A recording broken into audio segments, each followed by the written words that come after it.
Before this video begins, I think it's important to point out that Daniel's shirt is very accurate. He put the microphone directly in front of the guest's mouth, so you can't actually see half of his face because of it. This has been taken into account. Daniel has been strictly punished, and in the future interviews, he will be sure to fix this. All right, now let's get to the interview.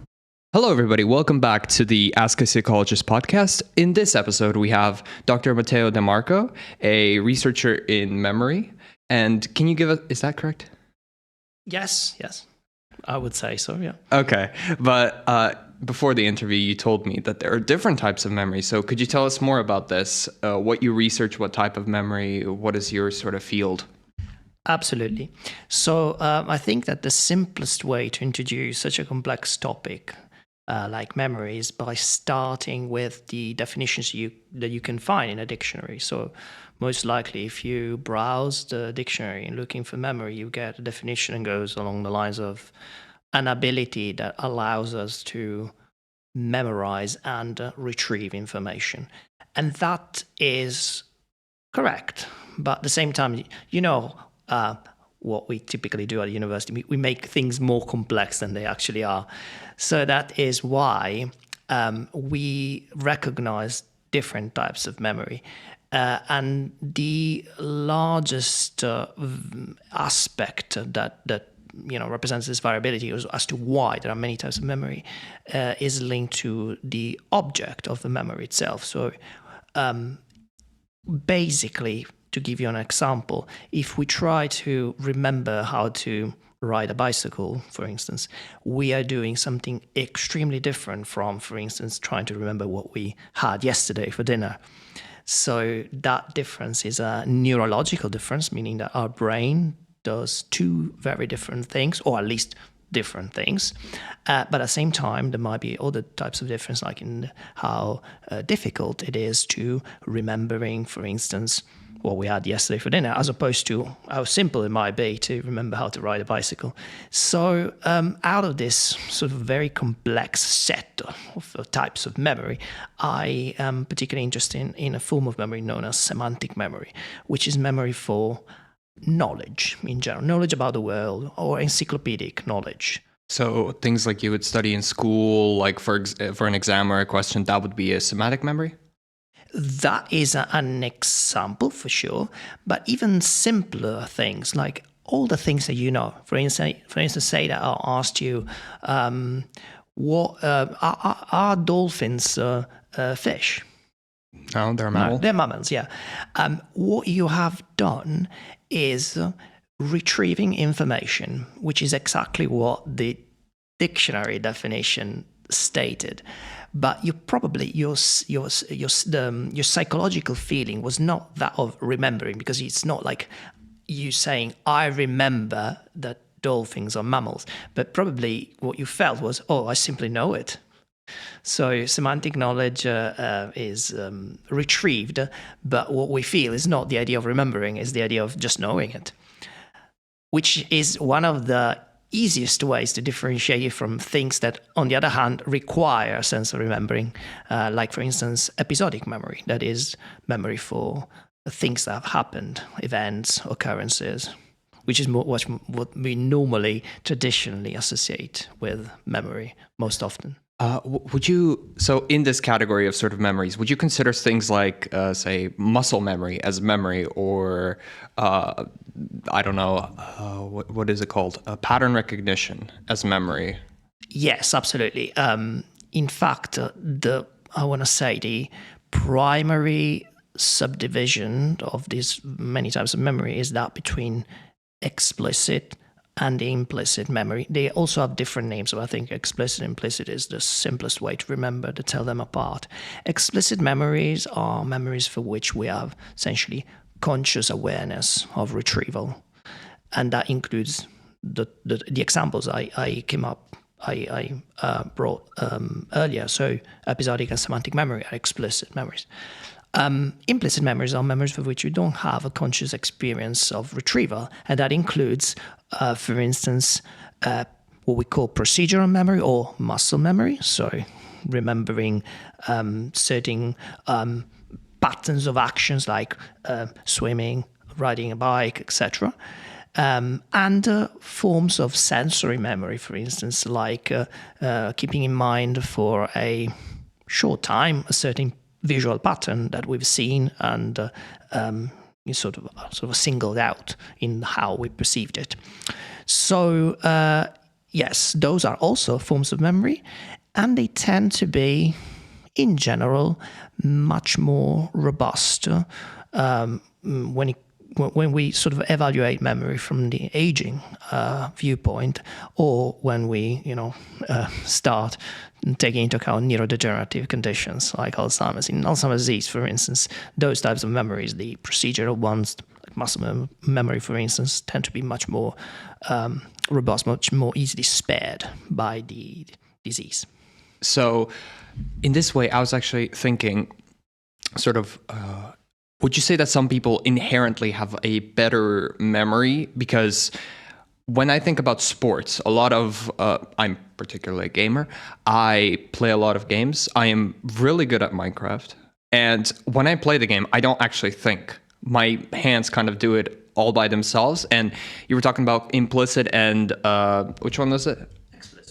Yeah, so this was more implicit. I don't remember every game I've ever played, but my muscles just kind of know, and my brain automatically knows that in this situation, do this, in this situation, do that. So I'm able to easily understand what I'm supposed to do quicker than someone who hasn't been in this situation and doesn't have that memory. But then you look at like the best players, and they have incredible skill gaps between each other. So one begins to think, is it sort of that some people just have inherently better memory, they're able to better understand, better remember, and then better kind of utilize that memory, especially in things like sports or in chess, for example, pattern recognition, right? You have Magnus Carlsen, the best player. He's incredible. He's essentially a machine. And then you look at some like lower skill, still grandmaster level, incredible players, but they're still worse than Hikaru, or not Hikaru, that's the second best player. But even Hikaru, he admits that he's worse than Magnus Carlsen. And he's the second best player. So you begin to think if there's some sort of biological limit to how much every person can be skilled in memory, for example.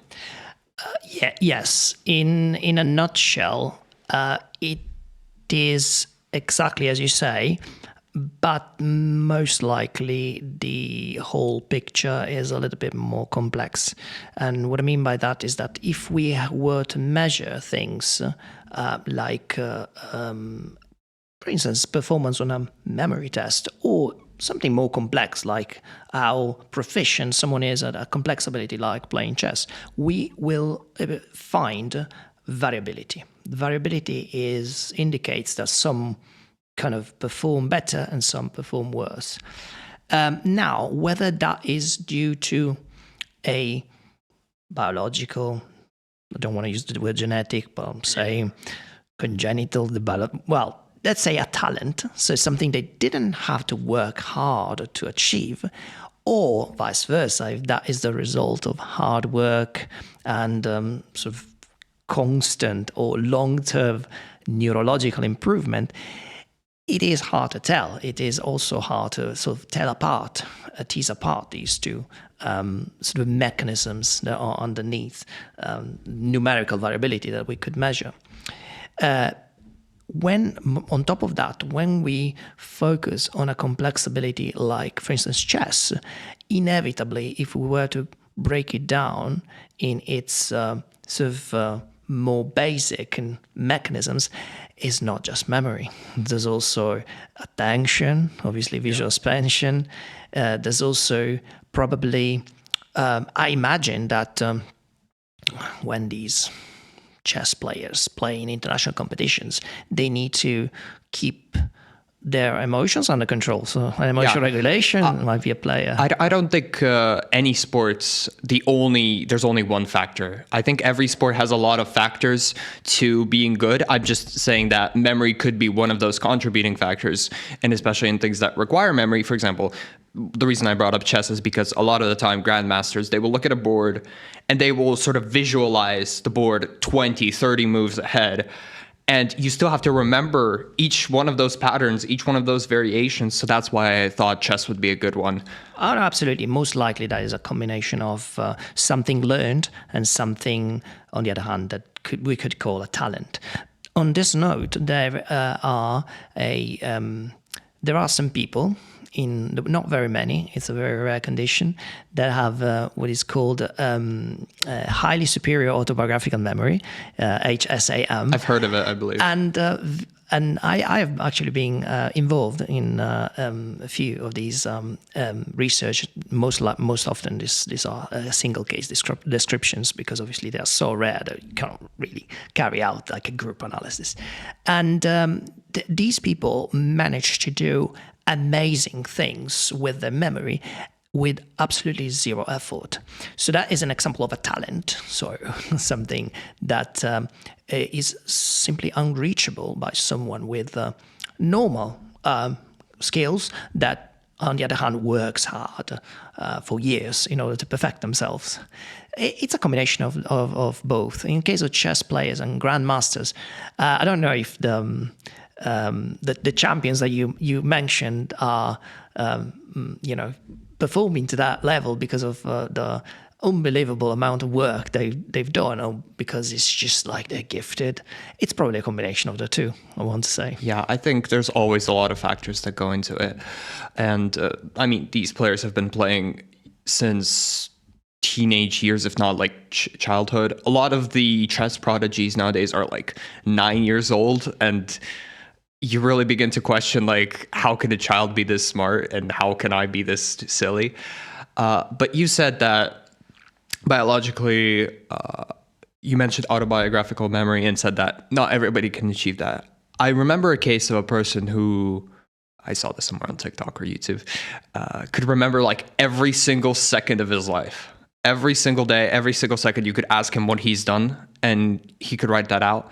I'm not actually sure if it was a he or a she. I think it was a man.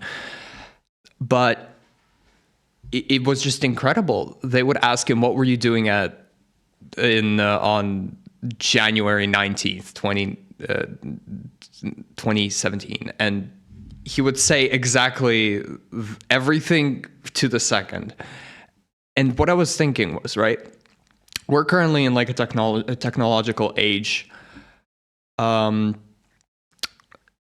Elon Musk, I believe he's already had sort of people with Neuralinks.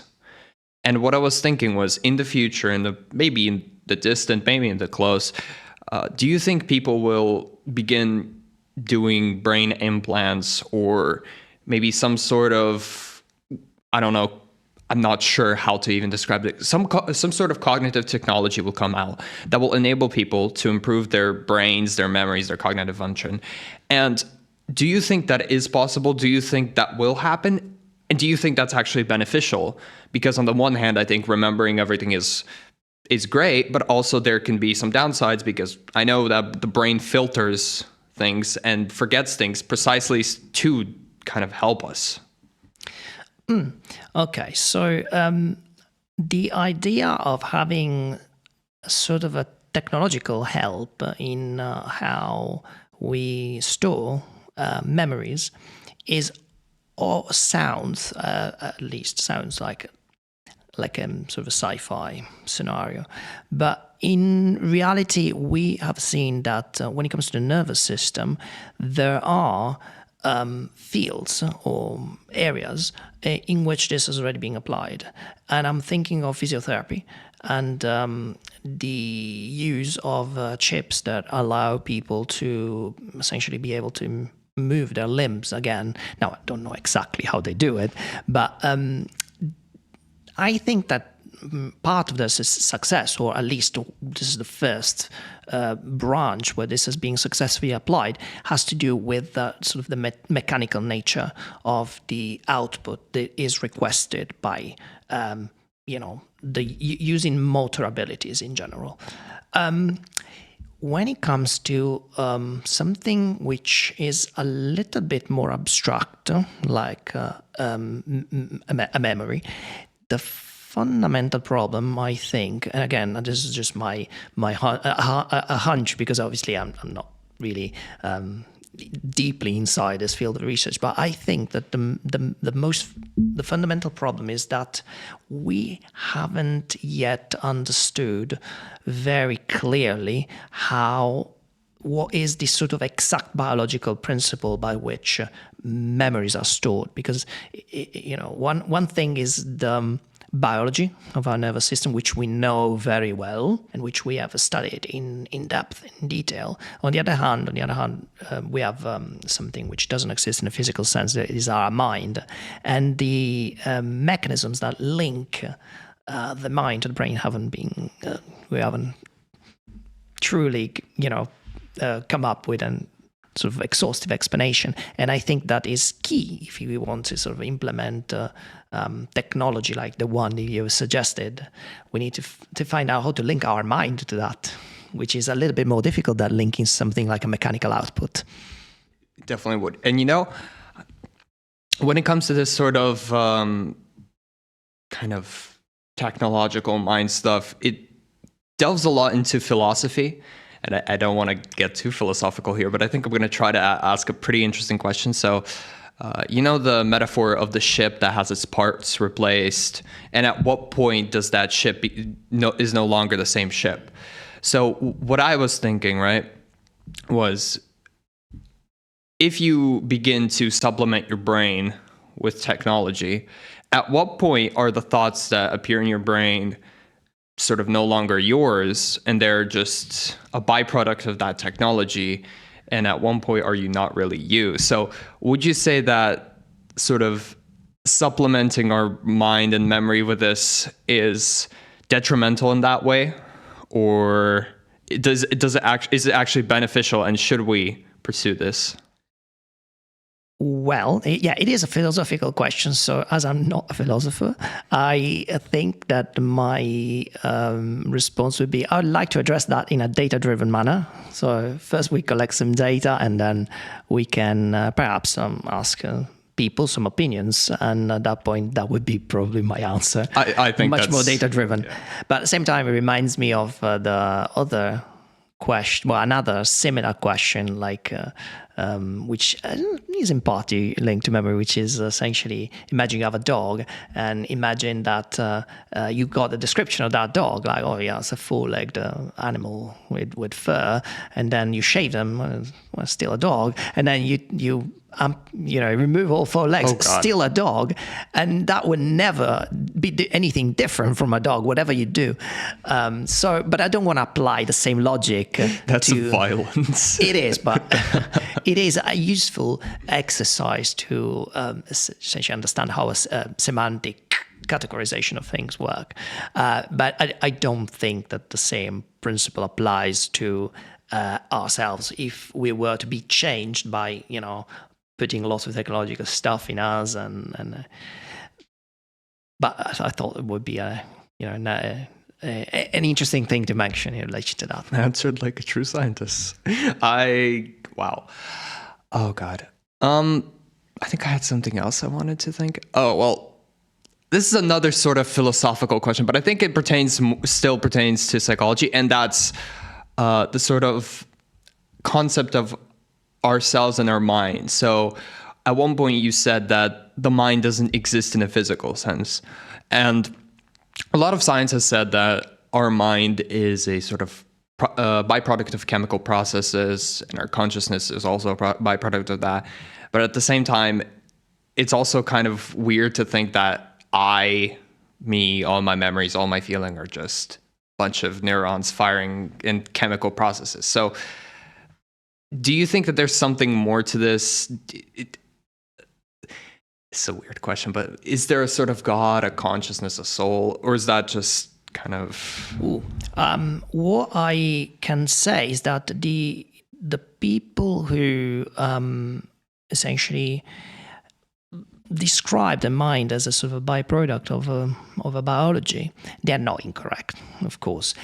Even though the word byproduct sounds like they're belittling field a little bit, because on one hand, it is true that many feelings, for instance, like feeling in love or the sense of friendship or feeling, sense of empathy, are, from a biological viewpoint, nothing else more than a set of electrochemical connections. But at the same time, if we thought of, say, people with a brain disease like Alzheimer's disease that have a memory problem, and you tell their carers that, oh, are you worrying about? It's just a byproduct of biology. It's nothing important. That would be something very impolite to say. So it is true that it's definitely something that occurs, the mind, something occurs alongside the biology, but that's not a reason to belittle it and to sort of consider it as something less important. It is equally important. I think that once we sort of give the appropriate value to that, the viewpoint is much more balanced. I'm not sure whether I want to comment on the idea of God, but I think that I can say from my point of view. And you were mentioning Alzheimer's. I believe you study Alzheimer's, or at least kind of touch on it in your fields. Are there any ways to improve memory, prevent Alzheimer's, or maybe help those who already have developed Alzheimer's? Well, yes.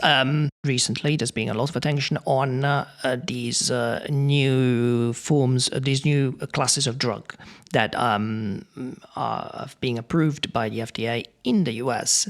And they have had a sort of a controversial sort of process of approval in the European country. But at the same time, there's also a talk, an undergoing talk about prevention, and because prevention is much more cost efficient on one hand, and from a sort of public health perspective, is also very beneficial in the long term, because it has more of a proactive rather than reactive sort of approach of dealing with the problem of Alzheimer's or any other disease in general. And the NHS, for instance, but also if you look at the educational material provided by charities, they do have a set of bullet points that a person should be aware of, because they are to be given in emphasis, to be given importance in the context of prevention, which is the usual suspects, I'm afraid. So maintaining a good cerebrovascular health by abstaining from smoking and drinking alcohol is possible, avoiding a sedentary lifestyle, and having a proper sleep hygiene, carrying out a intellectually stimulating life with social interactions, if a person likes social interactions, of course. Maybe it doesn't apply to introverted people, but using your brain essentially and challenging it with mental operations, and in general any other suggestions that have to do with health in a more general sense, because the nervous system is connected to our immune system, our digestive system. So any advice that is provided by another medical field turns out to be indirectly linked to neurology as well, and that will also be a prevention for Alzheimer's disease. In general, it is about modifiable risk factors. So it's just like kind of living a healthy lifestyle, not being kind of deprived of sleep, exercising your brain. And I think nowadays you see a lot of people sort of not even, how would I put it, just kind of passing by exercising their brain. Like a lot of people will ask AI a lot of simplest questions. I do that. I think we're all guilty of that a little bit in some way. I was just thinking, do you think AI is kind of detrimental to memory And in general, actually, has technology kind of been ruining our memory because we don't have to think about meetings, or they're in our phones. We don't have to worry about alarms. Our phones will let us know. We don't have to worry about the passwords. They're stored in a password manager. And all these things, they kind of free up the brain, You are making a plausible theoretical point, because there is, it is reasonable to come up with that sort of assumption. But at the same time, I'm afraid I'm going to say we need data to address that. In general, I noticed that the behavior of many people, I'm talking about generative language, what they call models, LLMs, yes. That is essentially more about linguistic skills. But on the other hand, using, a calendar on your smartphone, that's more to do with memory rather than language. If you think about it, it's about remembering things, prospective memory, things that you need to remember in the future. It was just that you mentioned like sort of general cognitive work to prevent Alzheimer's. So that's why I said Yeah, but I was trying to paint a picture in which we already had online calendars for a number of years, and no one, as far as I remember, no one has ever complained about that as potentially sort of being detrimental for our memory. On the other hand, now there's a little bit more talk about these LLMs being detrimental for say, developing a sort of sophisticated linguistic style, because people are no longer would technically not need to sort of start phrasing things themselves, but they can just rely on ChatGPT and other systems. I don't know if these technological helps will, in the long run, alter our cognitive abilities. The directionality of that makes sense. I guess it all boils down to the use that people make of that technology. For instance, if someone is an avid reader, they will, however, consistently be exposed to difficult words.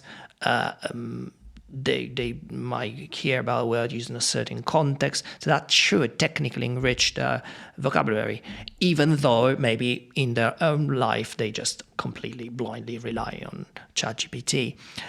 So it's probably a little bit but as well as pessimistic thing to think that these new technological advances will be detrimental for us.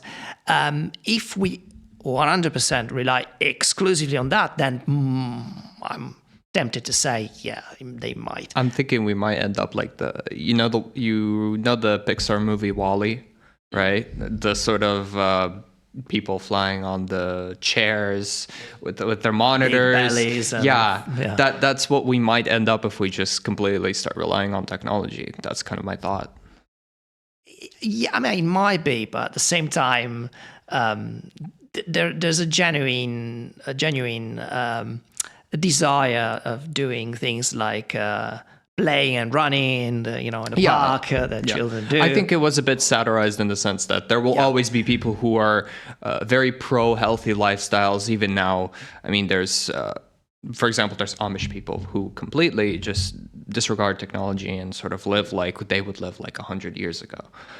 So I don't mean that everybody will become dumb idiots or whatever, but I think there is a sort of part of the population whose intelligence might deteriorate to do over reliance on such tools.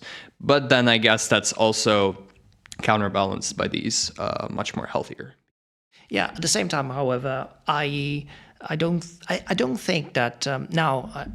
I'm not a historian in any way, and it's just like top of my mind. I think that, say, ourselves, like 10 years ago, we were already living in a way that was very, very different to, say, the 1950s and 1960s. Absolutely. So I think that the current era is, from this point of view, no different. It's just like a step forward. Maybe it's just like the way things are. certainly, and I think I remember reading that someone commented made this remark on the BBC website. I love for AI to kind of do my laundry instead, so I can use it to write emails, because I personally like writing. I'm an academic, so I love writing, say, grant applications, papers. I'm not saying that I love sending emails, but there are aspects of my job that involves writing that I like, embarking in and working on. So the idea of delegating that to AI makes me a little bit like sad. Yeah, I saw this comment that was like, I want AI to do my laundry, my work, my everything, so I can focus on the stuff I like, and not for AI to do the stuff I like so that I can focus on my work. I think that's really how it should be. I also like doing my laundry. But it's just like if I have to have part of my life replaced by my effort being replaced by AI, well, I mean, probably not. This is not the direction. I would have it clean my house. I think that's pretty fair. That's a universally unliked experience by most people. Right. Another question I had was, when you're lying in bed, like 3 a.m, and you can't fall asleep, and then just that memory pops in of you like 6 years old, or like in your teenage years doing something embarrassing, and you just remember it, and then you can't sleep because of it, because you're constantly remembering it, and you're trying to tell your brain, okay, stop remembering it. That was so long ago. I was a different person back then. This doesn't matter. This is not who I am. And it just keeps on playing it on repeat. Does it happen often? For me, I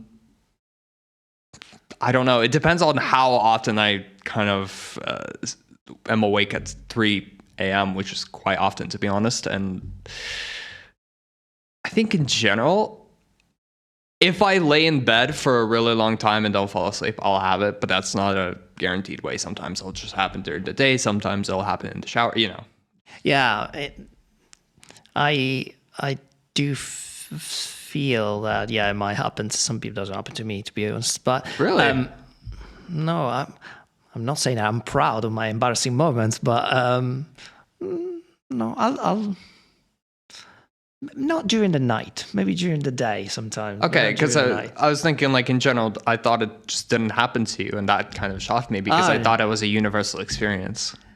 Oh, I guess so, but maybe with the years you kind of change your mind about how important these events are. I think that an aspect that helps or sort of pushes those memories back to the sort of to the consciousness, but I'm saying consciousness, using the word consciousness as in awareness, a synonym for awareness, is the fact that when it happened, they were loaded with emotional value. And we tend to remember things that have happened more efficiently if there is a strong, we call emotional encoding, or emotional value at encoding. So when we store them, when the events happen, in a sense. So I guess that a strategy would be like could be like gradually trying to remove this emotional value. I mean, the event is you can't cancel that happened, but maybe sort of reframing in its emotional part might help.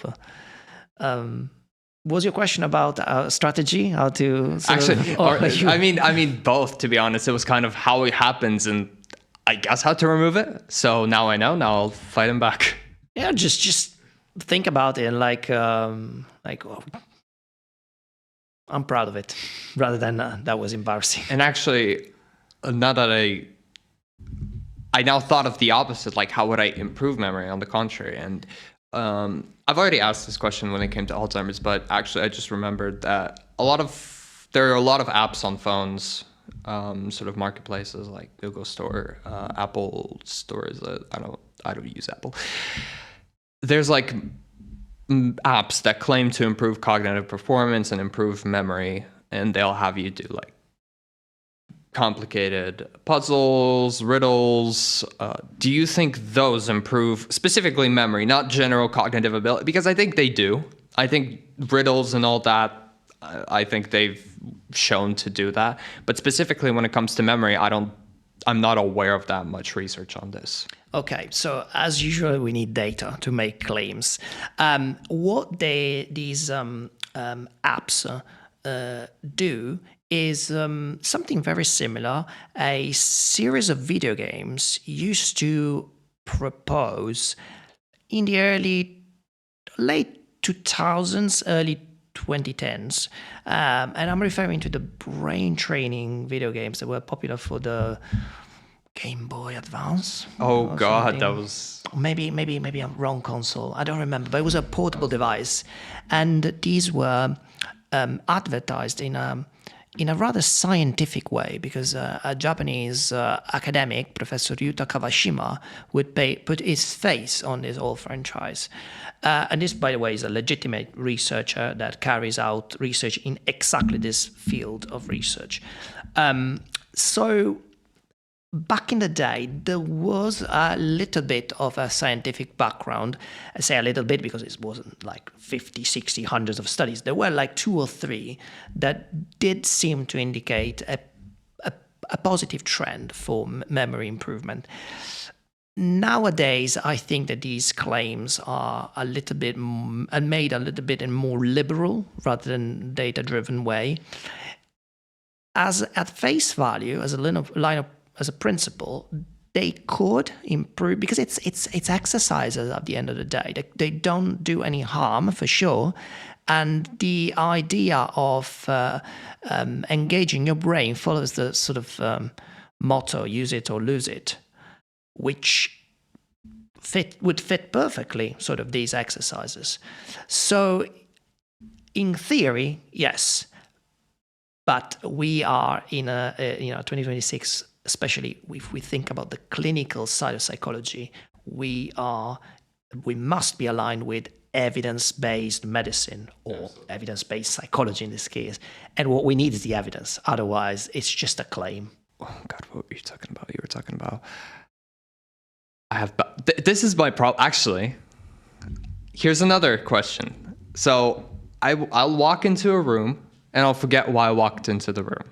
How does that work? How come I can sometimes remember things from years ago, but then I forget momentarily, and then I will eventually remember, but how can I forget something that just happened? You just told me something and it just flew out of my mind. It's a normal process. In fact, this sort of temporal gradient is observed in people with a neurodegenerative conditions, because old memories have had time and healthy neural tissue to allow them to consolidate themselves. On the other hand, newer memories haven't had that sort of consolidation opportunities. So it is absolutely normal. It happens to everybody. The problem is if it happens too often, or if it happens in a way that becomes unsustainable, or doesn't allow you to function properly in your world, in your daily routines.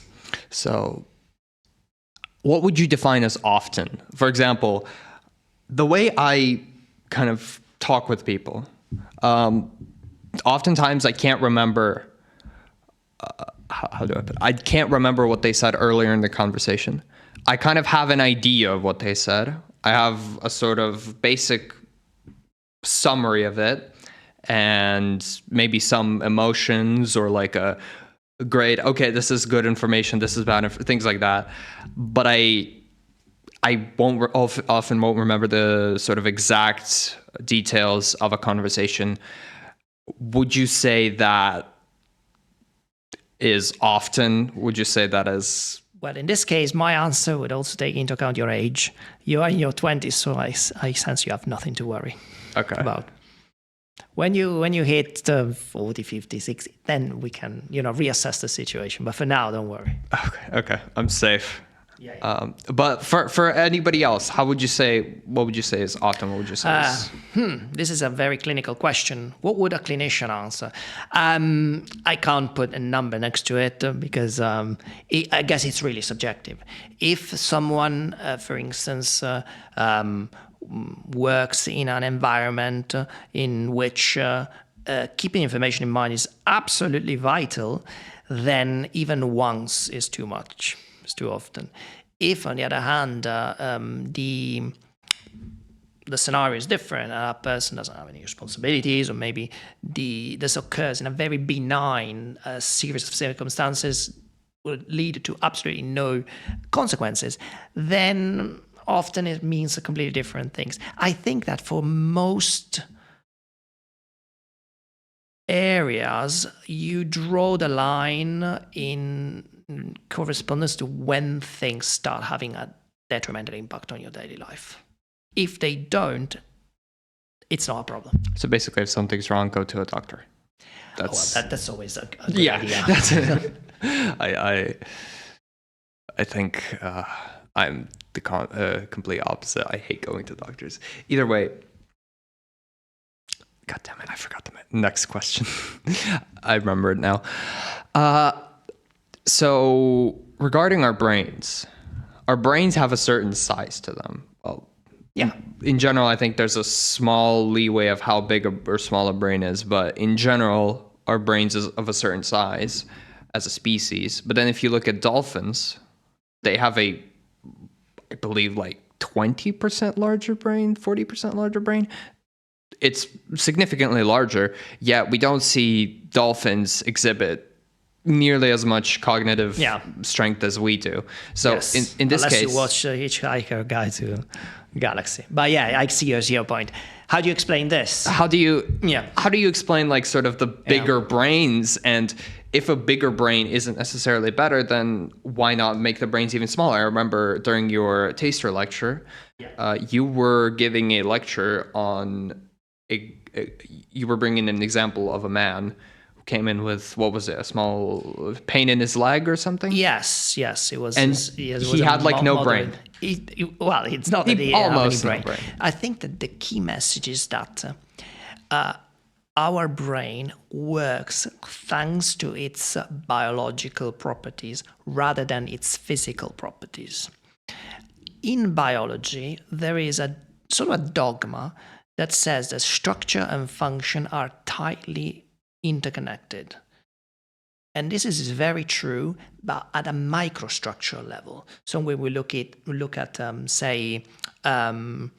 molecules and enzymes and receptors, but if we look at the same thing from a sort of a larger perspective, on a large scale, we're looking at, for instance, MRI images.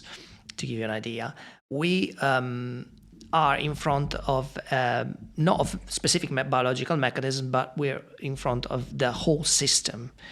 And we don't have, well, now we do, but most of the times we don't have means to assess biological properties of the brain, so we're left with anatomical MRI images, for instance, and they show us sometimes they show us examples that are quite extreme. So in a nutshell, I remember mentioning that during the taster lecture, with great powers come great responsibility, which means with larger brains, we need more energy to sustain that. Smaller brains require less energy, and therefore they are much more sustainable. And it's always a trade-off between, on one hand, doing as much as we can in terms of abilities, and on the other hand, there's a pressure towards reducing our consumption of energy to the minimum to be more efficient. So I guess in the case of dolphins, that is something that it's a trajectory that evolution has led dolphins towards, because that brain, from an evolutionary perspective, was the best compromise. I remember when I was a young student, there was one of my lectures that made an example of the link between body weight on one axis and brain size or brain mass on the other axis. And there were some animals that really stood out, like the tortoise, for instance, a very small brain, but yes, a massive size. So when it comes to the physical properties of our nervous system, but also our body in general, we need to interpret things in a little bit more flexible way. I believe I was obsessed with dinosaurs as a kid, and I believe I saw a fact that a stegosaurus brain was about the size of a fist. So this kind of raises a question, like, why do we even need a bigger brain? Like, if that man that you mentioned had like only the brain's outline and he functioned perfectly well, I believe he had fairly low IQ score. Was that correct? But it was still within average. So why would we need a bigger brain if we can still function with a smaller brain? Yes. In general, each species needs to have a brain that allows them, the exemplars of that species, to work efficiently and do all the things efficiently in the environment that they live, according to their lifestyle. Once this has been optimized, that's the perfect size for that brain. In the case of us humans, I don't think that evolutionary explanation as of 2026 need to apply as a textbook explanation every single time. But we do have many single case descriptions like those that you mentioned, but also cases of abnormal brain development where, for instance, a person is born just with one of the two brain hemispheres and ends up developing pretty much normally with very, very minor motor signs, but it wouldn't justify the lack of an entire half of the brain. So I sense that it's something that we have developed with a little bit of a safety net around what is strictly necessary, considering that also we have a long aging process that during which long by our lifespans sort of optimizes itself in its own way. Yeah. Now that you've mentioned it, the sort of hemispheres, I remembered, first of all, I believe the left hemisphere is responsible for the right side of the body and the right side is for the left. Is that correct? You're referring to the motor cortices? Yeah. Yes. Would lacking one hemisphere impact like how you work with one hand? Like if the boy you mentioned, you said he was lacking the left hemisphere or the right one? There are descriptions in the literature, again, I'm thinking about my undergraduate years, of people who were born without an hemisphere. So it's not that an adult person had an hemisphere removed. Yeah. That would cause dramatic effects. But someone who, on the other hand, is born with a single hemisphere, their neurology will be able to adapt. And I would imagine that the only hemisphere will be responsible for both sides of our body. Another thing that I remembered. Now, so there was a YouTube video. I watched it a really, really long time ago, so I don't remember the details, but I believe you can sort of separate the hemispheres in half. So there's like a small connection that you can cut through, and then they'll be in two parts. And then essentially two hemispheres will literally become two separate beings, as in one side of your body will be doing one thing and the other side will be doing another. It's like there's two of you essentially. So I'm not really sure what I'm leading up to as in the question, but I'm just interested in the sort of concept of if you cut a brain in half, into two parts, the hemispheres, then they will become two separate beings and they will begin sort of understanding different topics differently. They will develop their own emotions, etc. And I was thinking, what does that say about our general consciousness and our memory? How? Okay, so I remember reading a number of papers on clinical procedures, so basically surgeries that were carried out to address a clinical reason. I think I seem to remember epilepsy, and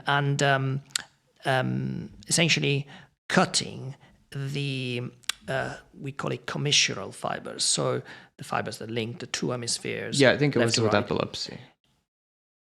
Will induce, basically will change our anatomy to a significant extent, but that is what is cut is not the only set of fibers that link the two hemispheres, because we have other ones. They are smaller, but nonetheless they are retained. They do remain after that surgery. And let's not forget that the lower portion of the brain, so the midbrain, talking about, and the cerebellum, of course, but the midbrain is central, so it's not split in two. I mean, you can define an axis to split it in half, but it's a single structure. And when it comes to consciousness, which is a topic which is so complicated and not strictly in line with what I work on, but those that complex system of small midbrain nuclei located in the very, very deep portions of our brain have been pointed as a sort of one of the potential candidates of structure that is most in line with our idea of consciousness, and they are in the middle, so they're typically not truly the object of a separation. Again, if the person has a congenital condition, then we will end up with a series of a sort of a clinical picture or a sort of picture. On the other hand, if that separation, that the cutting occurs during the adult life, or when the person is already a fully formed human being, the direction will be different.